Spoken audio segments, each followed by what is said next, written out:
ಹೂವು ಚೆಲುವೆಲ್ಲ ನಂದೆಂದಿತು, ಹೆಣ್ಣು ಹೂವ ಮುಡಿದು ಚೆಲುವೇ ತಾನೆಂದಿತು. ಹೂವು ಚೆಲುವೆಲ್ಲ ನಂದೆಂದಿತು. ಚಿತ್ರ ಸಾಹಿತಿ ಆರ್.ಎನ್. ಜೈಗೋಪಾಲ್ ಅವರ ಈ ಸಾಲು ಗಡಿಭಾಗದ ಚಾಮರಾಜನಗರ ಜಿಲ್ಲೆಯ ಗುಂಡ್ಲುಪೇಟೆ ತಾಲೂಕಿನ ರೈತರ ಮುಖದಲ್ಲಿ ಮತ್ತಷ್ಟು ಮಂದಹಾಸ ಮೂಡಿಸಿದೆ. ಈ ಕುರಿತು ಒಂದು ವರದಿ.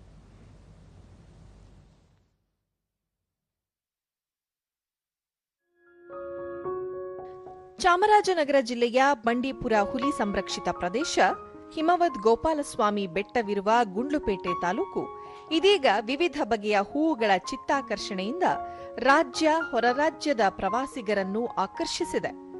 ಕೇರಳಂ ಮತ್ತು ತಮಿಳುನಾಡು ಗಡಿ ಹಂಚಿಕೊಂಡಿರುವ ಗುಂಡ್ಲುಪೇಟೆ ತಾಲೂಕು, ಅದರಲ್ಲೂ ಕೇರಳಕ್ಕೆ ಸಾಗುವ ರಾಷ್ಟ್ರೀಯ ಹೆದ್ದಾರಿಯ ಬದಿಯಲ್ಲಿ ರೈತರು ಹೆಚ್ಚಿನ ಪ್ರಮಾಣದಲ್ಲಿ ಹಳದಿ ಮತ್ತು ಕೆಂಪು ಚೆಂಡು ಹೂವು, ಕಾಶಿಗೆಂಡ, ಸೇವಂತಿಗೆ, ಸೂರ್ಯಕಾಂತಿ ಸೇರಿದಂತೆ ಬಣ್ಣ ಬಣ್ಣದ ಹೂವುಗಳನ್ನು ಬೆಳೆದಿದ್ದು ಹೂವು ಅರಳಿ ಕೊಯ್ಲಿಗೆ ಬಂದಿದೆ.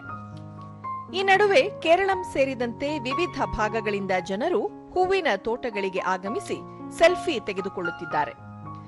ರೈತರು ತಮ್ಮ ಜಮೀನಿನಲ್ಲಿ ಬೆಳೆದಿರುವ ಬಣ್ಣ ಬಣ್ಣದ ಹೂವುಗಳ ಜೊತೆ ಫೋಟೋ ತೆಗೆಸಿಕೊಳ್ಳಲು 10 ರಿಂದ 20 ರೂಪಾಯಿ ನಿಗದಿ ಮಾಡಿದ್ದಾರೆ.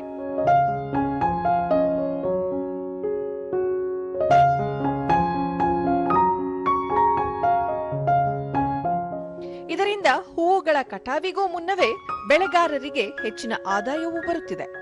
ಹಬ್ಬದ ದಿನಗಳಲ್ಲಿ ಹೂವು ಮಾರಿ ಹೆಚ್ಚಿನ ಲಾಭ ಗಳಿಸುತ್ತಿದ್ದು, ಈ ಭಾಗದ ಹೂ ಬೆಳೆಗಾರರ ಮೊಗದಲ್ಲಿ ಮಂದಹಾಸ ಮೂಡಿಸಿದೆ.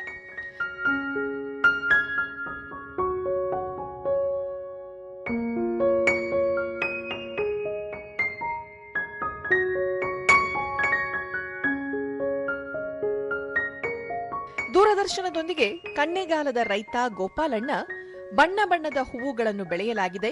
ಹೂವಿನ ತೋಟಕ್ಕೆ ಭೇಟಿ ನೀಡುವ ಪ್ರತಿಯೊಬ್ಬ ಪ್ರವಾಸಿಗರಿಗೆ 10 ರಿಂದ 20 ರೂಪಾಯಿ ಶುಲ್ಕ ವಿಧಿಸುತ್ತಿದ್ದು, ಇದರಿಂದ ಪ್ರತಿದಿನ 2 ರಿಂದ 3 ಸಾವಿರ ರೂಪಾಯಿ ಸಂಗ್ರಹವಾಗುತ್ತಿದೆ.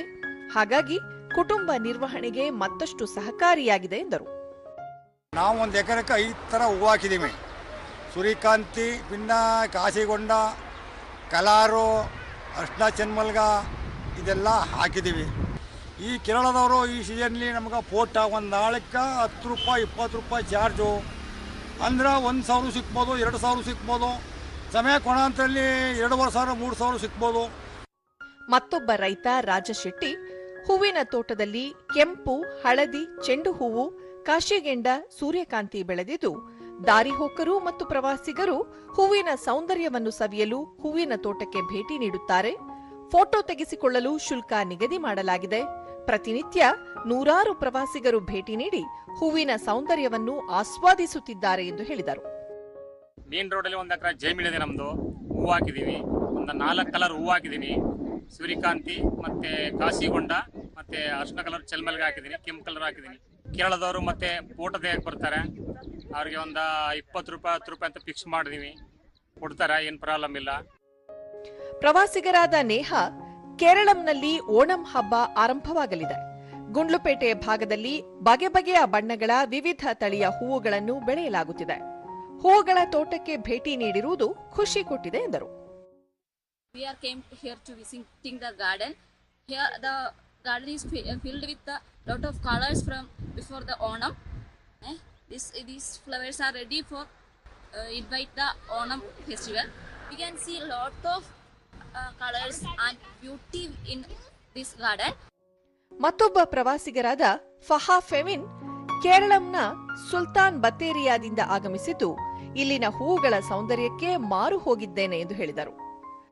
This is season of flowers and it's time to Onam, and there is so many flowers, chendumalli, sunflower and all, and it's looking very wow, and there is so many flowers. It's looking very happy. ಪ್ರವಾಸಿಗ Yusuf ಕೇರಳಂನಿಂದ ಆಗಮಿಸಿದ್ದು, ಹೂವಿನ ತೋಟದಲ್ಲಿರುವ ಬಗೆ ಬಗೆಯ ಹೂವುಗಳನ್ನು ನೋಡುವುದೇ ಒಂದು ಚೆಂದ.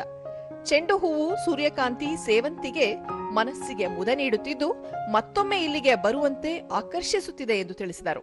ನಾವಿಲ್ಲಿ ಹೂ ನೋಡಕ್ಕೆ ಬಂದಿದ್ದು, ಒಳ್ಳೆ ಖುಷಿ ಆಯಿತು. ನೋಡಕ್ಕೆ ಎಲ್ಲ ಹೂವು ಒಳ್ಳೆ ಚೆನ್ನಾಗಿದೆ. ಸುಮಾರು ಜನ ಕೇರಳ ಅವರು ಫುಲ್ ಇದೆ ಇಲ್ಲಿ.